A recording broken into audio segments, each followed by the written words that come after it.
పల్నాడు జిల్లా కేంద్రమైన నర్సరావుపేట ప్రభుత్వ ఏరియా వైద్యశాలని Andhra Pradesh director of secondary health officer doctor Shri ఆకస్మిక తనిఖీ చేశారు. ఆసుపత్రిలోని క్యాజువాలిటీ వార్డులు సదుపాయాలను పరిశీలించారు.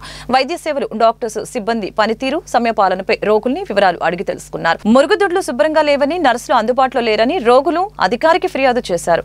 చిన్నపిల్లల వైద్య విభాగంలో సరైన వసతులు లేకపోవటాన్ని గమనించిన ఆమె పాత ఆసుపత్రి నుంచి లింగంగుంట్ల ఆసుపత్రికి దాన్ని తరలించమని సూపరింటెండెంట్ ని ఆదేశించారు. ఈ సందర్భంగా director of secondary health officer మాట్లాడారు. అవుట్ పేషెంట్ కౌంటర్లు తక్కువగా ఉండటంతో రోగులు ఎక్కువ సమయం నిరీక్షించాల్సి వస్తుందని చెప్పారు. ఓపీ కౌంటర్ సంఖ్యను పెంచాలని ఆదేశించారు. ప్రతి రోగితో కనీసం 10 నిమిషాల పాటు సమయం గడుపుతూ వైద్యులు వారి ఆరోగ్య సమస్యలను తెలుసుకోవాలని అన్నారు. అలాగనే కేస్ షీట్ లో వివరాలు నమోదు చేయడంలో అలసత్వం కనిపించిందని చెప్పారు. వైద్యులు, స్టాఫ్ నర్సుల పోస్టుల్ని ప్రభుత్వం భర్తీ చేయాల్సి ఉందని అన్నారు. గర్భిణీలకి వైద్యులు అందుబాటులో లేని వైద్యులతో వీడియో కాల్స్ ద్వారా స్టాఫ్ నర్సులు చికిత్స అందిస్తున్నారని చెప్పారు. తమ దృష్టికి వచ్చిన అన్ని ఆరోపణలపై విచారించి చర్యలు తీసుకుంటామని అన్నారు. రాష్ట్ర ప్రభుత్వం సదరన్ సర్టిఫికేట్స్ పై ప్రత్యేక దృష్టి పెట్టిందని, రీవెరిఫికేషన్ సరైన పద్ధతిలో చేస్తున్నామని అన్నారు. గతంలో తప్పుడు ధృవపత్రాలు జారీ చేసిన డాక్టర్లపై చర్యలు తీసుకోలేదని, ఒకవేళ అలా తీసుకోవాల్సి వస్తే ఎక్కడ కూడా డాక్టర్లు మిగలనని తెలిపారు. ఫేక్ సదరన్ సర్టిఫికేట్స్ తీసుకున్న వారికి 2 ఏళ్ల పాటు జైలు శిక్ష, ₹1,00,000 జరిమానా విధించాల్సి వస్తుందని అన్నారు. అందరికీ నమస్కారం. ఇక్కడ ఏరియా హాస్పిటల్ నర్సరావుపేట ఇవాళ విజిట్కి రావడం జరిగింది. ఇక్కడ హాస్పిటల్ 200 బెడెడ్ హాస్పిటల్ ఇది. సో ఇక్కడ సర్వీసెస్ ఎలాగున్నాయి అని ఇవాళ చూసాము. మెయిన్గా ఓపీ ఒక రోజుకి 800 నుంచి 1000 వరకు వస్తున్నారు. ఓపీ లైన్లో ఉండే పేషెంట్స్కి, తర్వాత మిగతా వార్డ్స్లో ఉండే పేషెంట్స్కి కూడా ఇక్కడ సర్వీసెస్ అవన్నీ ఎలా ఉన్నాయని అడిగాము. తర్వాత ఏబిడిఎం మెయిన్గా మనకి ఇప్పుడు మీ అందరికీ తెలుసు.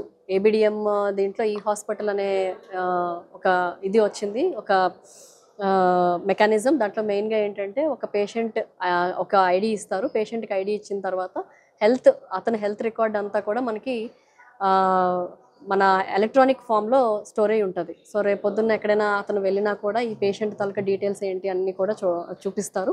దాంట్లో మనకి ఈజీగా డాక్టర్ చూసి తర్వాత ఫర్దర్ ఫాలోఅప్ చేయడానికి కూడా ఈజీగా ఉంటుంది. మీ అందరికీ తెలుసు అది ఈ హాస్పిటల్ సంగతి. సో ఈ హాస్పిటల్ ఎలాగో ఇక్కడ జరుగుతుంది, అసలు ఓపీ దగ్గర ఎన్ని కౌంటర్స్ పెట్టారు, వీళ్ళకి రోజు ఒక 800 నుంచి 1000 ఓపీ వస్తున్నప్పుడు అట్లీస్ట్ 5 కౌంటర్లు పెట్టాలి. బట్ ఇక్కడ ఒక 2 కౌంటర్లే పెట్టారు. సో అగైన్ నేను ఇప్పుడు మళ్ళీ చెప్పాను సూపరింటెండెంట్ గారికి, మొత్తం కౌంటర్స్ ఒకటి పెంచాలి. ఎందుకంటే ఓపీ లైన్లో ఎక్కువసేపు పేషెంట్స్ వెయిట్ చేయకుండా ఉండడం కోసం కౌంటర్స్ మనం పెంచాలి. అది ఒకటి. అలాగే ఇక్కడ నుంచి డాక్టర్స్ దగ్గరికి వెళ్ళేటప్పుడు ఆ యారో మార్క్స్ అవన్నీ ఉన్నాయా, చాలామంది చదువుకొని పేషెంట్స్ కూడా వస్తారు. వాళ్ళందరికీ కూడా ఓపీ టోకెన్ అంటే ఆ ఐడి నెంబర్ ఇచ్చిన తర్వాత ఎక్కడికి వెళ్ళాలి అనేది తెలియాలి. కాబట్టి అక్కడ అన్ని యారో మార్క్స్ అవన్నీ పెట్టారా, సైన్ బోర్డ్స్ పెట్టారా, అవి ఎలాగ ఇంప్రూవ్ చేయాలి, నెంబర్ బట్టి ఈ పేషెంట్ అక్కడ ఓపీకి ఎలాగ వెళ్ళాలి, మనకి ఎలాగ హెల్ప్ అవుతుందని చెప్పి అది కూడా ఇంప్రూవ్ చేయమని చెప్పడం జరిగింది. ఇదే కాకుండా డాక్టర్స్ కూడా పేషెంట్స్ని చూసేటప్పుడు కొన్ని దగ్గర కౌచ్ పెట్టట్లేదు. కంపల్సరీగా డాక్టర్ ఒక పేషెంట్ని చూడాల్సి వచ్చినప్పుడు కనీసం లేదని ఒక 10 నిమిషాలు పేషెంట్తో గడపాలి మినిమం. సో అది ఇన్స్పెక్షన్, పాల్పేషన్, పర్కేషన్ ఇవన్నీ ప్రాసెస్ అన్నీ ఉంటాయి కాబట్టి కౌచ్ కంపల్సరీ పెట్టాలి. ముఖ్యంగా general medicine, general surgery, gynaec ఈ ఓపీస్లో అయితే. సో ఆ కౌచ్ కూడా ఒక దగ్గర పెట్టారు, ఒక దగ్గర పెట్టలేదు. అది కూడా పెట్టమని చెప్పాము. అలాగే డిఆర్పి పీజీస్ ఇక్కడ ఉన్నారు. డిఆర్పి పీజీస్ చాలామంది ఉన్నారు కాబట్టి వాళ్ళని యూటిలైజ్ చేసుకొని మనకి ఈ హాస్పిటల్లో ఈ పేషెంట్స్ తాలూకా హెల్త్ రికార్డ్స్ ఎంటర్ చేయడం ఒకటి. హెల్త్ రికార్డ్ ఎంటర్ చేసేటప్పుడు వీళ్ళకి వచ్చే ప్రాబ్లమ్స్ ఏంటి, దాన్ని ఇంకా ఇంప్రూవ్ చేయడానికి ఏం చేయాలి అని చెప్పి డిస్కస్ చేయడం జరిగింది. నెక్స్ట్ ఓపీ దగ్గర నుంచి టెస్ట్స్, ల్యాబ్ టెస్టులు చేస్తారు కదా, ఎక్స్రే, సిటీ, ఎంఆర్ఐ, లేకపోతే ల్యాబ్స్కి పంపిస్తాం పేషెంట్స్ని. దాంట్లో ల్యాబ్లో ఎలాగ వీళ్ళు సర్వీసెస్ ఇస్తున్నారు అని చెప్పి చూడడం జరిగింది. ల్యాబ్లో మనకి మెషిన్స్ అన్నీ బాగానే ఉన్నాయి. ల్యాబ్ రియేజెంట్స్ కూడా అన్నీ సఫిషియెంట్గా వస్తున్నాయి, ఇబ్బంది ఏం లేదని చెప్పారు. అలాగే డ్రగ్స్కి సంబంధించి కూడా అన్నీ కూడా మనకి అవైలబుల్గా ఉన్నాయి. ఏమైనా అవైలబుల్ లేకపోతే ఇంతకు ముందు కూడా సూపరింటెండెంట్స్ అందరికీ చెప్పడం జరిగింది, పేషెంట్స్ ఎవరిని కూడా బయటకు పంపించకూడదు, కంపల్సరీగా డ్రగ్స్ ఇక్కడే మనం రాయాలి. ఒకవేళ కానీ సిడిఎస్ నుంచి సప్లై లేకపోతే లోకల్ పర్చేస్, ఇక్కడ ఉన్న మనకు ఫండ్స్తో లోకల్ పర్చేస్ చేసుకోమని చెప్పడం జరిగింది. సో డ్రగ్స్ కూడా ఇబ్బంది లేదు, అన్నీ అవైలబుల్గా ఉన్నాయన్నారు. నెక్స్ట్ వార్డ్స్కి వెళ్ళేటప్పుడు పేషెంట్స్తో మాట్లాడడం జరిగింది. అసలు ఎలాగ మన డాక్టర్స్ రోజు వస్తున్నారా, ఎన్నిసార్లు వస్తున్నారు, శానిటేషన్ ఎలా ఉంది, అలాగే ఇక్కడ భోజనం ఎలా ఉంది, ఈ టాయిలెట్స్ అవి ఎలా ఉన్నాయి, వార్డ్స్ టైం క్లీన్ చేస్తున్నారా లేదా, ఇవన్నీ స్టాఫ్ నర్సెస్ ఎలా బిహేవ్ చేస్తున్నారు, డాక్టర్స్ బిహేవియర్ ఎలాగుంది. ఎందుకంటే ముఖ్యంగా ఇప్పుడు మనం చూస్తుంది డాక్టర్స్ బిహేవియర్, డాక్టర్ అవైలబిలిటీ మెయిన్గా ఉండాలి, డాక్టర్స్ బిహేవియర్ బాగుండాలి, అండ్ స్టాఫ్ నర్స్ బిహేవియర్ బాగుండాలి పేషెంట్తో ఫస్ట్. సో ఇవన్నీ కూడా అడగడం జరిగిందండి. సంతోషకరమైన ఇదేంటంటే అందరూ కూడా బాగానే చేస్తున్నారు, డాక్టర్స్ బాగా చూసుకుంటున్నారని కూడా అని చెప్పారు. కాకపోతే కేస్ షీట్ రాసేటప్పుడు కొంత నెగ్లిజెన్స్ అయితే ఉంది. కేస్ షీట్ రాసేటప్పుడు కొన్నిసార్లు సరిగ్గా రాయట్లేదు, ఏవైతే డ్రగ్స్ ఇవ్వాలో వాటిని సరిగ్గా రాయట్లేదు, ఏ టైంలో ఇవ్వాలి ఏంటి అనేది పూర్తిగా రాయట్లేదు. దాని మీద కూడా కొంచెం ఇన్స్ట్రక్షన్స్ ఇవ్వడం జరిగిందండి. ఆ కేస్ షీట్ రాయడం కూడా ఇంప్రూవ్ చేయాలి అని చెప్పి.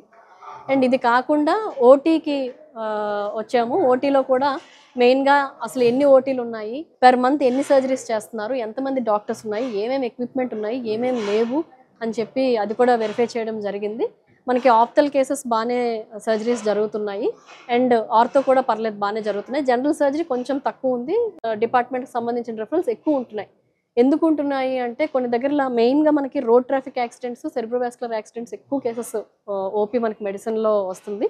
దానిని ఎక్కువగా రిఫర్ చేస్తున్నారు, ఎందుకంటే సిటీ అనేది ఒకటి ఉండాలి అని చెప్పి. సిటీ మెషిన్స్ ప్రొవైడ్ చేయగలిగితే మనం ఆ రిఫరల్స్ కొంచెం తగ్గించవచ్చు, అట్లీస్ట్ 50% రిఫరల్స్ తగ్గించవచ్చు అని చెప్పి. And number of doctors vacancies ఒకటి చెప్పారు, స్టాఫ్ నర్స్ వేకెన్సీ చెప్పారు. ఆల్రెడీ రిక్రూట్మెంట్ జరుగుతుంది. By end of this month maximum మన స్టాఫ్ నర్సెస్ డాక్టర్స్ని కూడా రిక్రూట్ చేసుకోవడం జరుగుతుందండి. సో ఈ పాయింట్స్ అన్ని అబ్జర్వ్ చేశాము. ఇది కాకుండా ముఖ్యంగా స్టాఫ్ నర్సెస్కి ఏంటంటే మీ అందరికీ తెలుసు, పేషెంట్ హాస్పిటల్కి వచ్చిన తర్వాత మెయిన్గా ఏంటంటే ఇక్కడ సగం జబ్బు డాక్టర్ మాట్లాడే విధానం బట్టి, స్టాఫ్ నర్స్ బిహేవ్ చేసే విధానం బట్టి తగ్గుతుంది అంటారు. కాబట్టి సో ఎథిక్స్ మీద కూడా వీళ్ళకి ఒక వీసీ అనేది పెట్టాలి, ముఖ్యంగా స్టాఫ్ నర్సెస్కి అని చెప్పి దాన్ని కూడా వీఆర్ ప్లానింగ్. ఇదే కాకుండా మన డాక్టర్స్కి స్కిల్స్ ఇంప్రూవ్ చేసుకోవాలి, ఎప్పటికప్పుడు బ్రషప్ చేసుకోవాలి, లేటెస్ట్ టెక్నాలజీస్ ఏంటి, లేకపోతే ఇప్పుడు ఉన్న ప్రోటోకాల్స్ ఏంటి, కొత్తగా ఏం ప్రోటోకాల్స్ వచ్చాయి, లేకపోతే ప్రోటోకాల్స్లో ఏమైనా చేంజెస్ చేయాలని చెప్పి దాన్ని కూడా వీఆర్ ప్లానింగ్ అండి. ఆ ట్రైనింగ్ కూడా చేస్తాము. ప్రజలకి మెయిన్గా నేను చెప్పేది ఏంటంటే హాస్పిటల్కి వచ్చేటప్పుడు 2 things. ఒకటి, మన ఆధార్ కార్డు, ఓటీపీ లింక్ అయిన మొబైల్ 2 తెచ్చుకోవాలి. తెచ్చుకోగలిగితే మాకు ఇక్కడ ఆబా ఐడి క్రియేట్ చేయడం చాలా ఈజీ అవుతుంది. వాళ్ళు కూడా ఎక్కువసేపు లైన్లో నిల్చోవలసిన అవసరం లేదు. స్కానింగ్ చేసుకోగలిగితే ఎవరైనా టెక్నాలజీ తెలిసిన వాళ్ళు ఎవరైనా వాళ్ళు వస్తే పేషెంట్తో ఈజీగా స్కాన్ చేసుకొని లైన్లో నిల్చోకుండా వాళ్ళు టోకెన్ నెంబర్ తీసుకొని డైరెక్ట్గా ఓపీకి వెళ్ళిపోవచ్చు. అది ఒకటి. రెండోది, ఇప్పుడు క్యూఆర్ కోడ్స్ స్కాన్ చేసి మనం ఫీడ్బ్యాక్ తీసుకుంటున్నాం పేషెంట్స్ దగ్గర. సో క్యూఆర్ కోడ్స్ కూడా స్కాన్ చేసి మీ ఫీడ్బ్యాక్, కరెక్ట్ ఫీడ్బ్యాక్ ఎలా ఉంటే అలాగా ఇస్తే మేము కూడా ఆ ఫీడ్బ్యాక్ చూసి మా హాస్పిటల్ సర్వీసెస్ ఇంప్రూవ్ చేసుకోవడానికి అవకాశం ఉంటుందని చెప్పి రిక్వెస్ట్ చేస్తున్నానండి.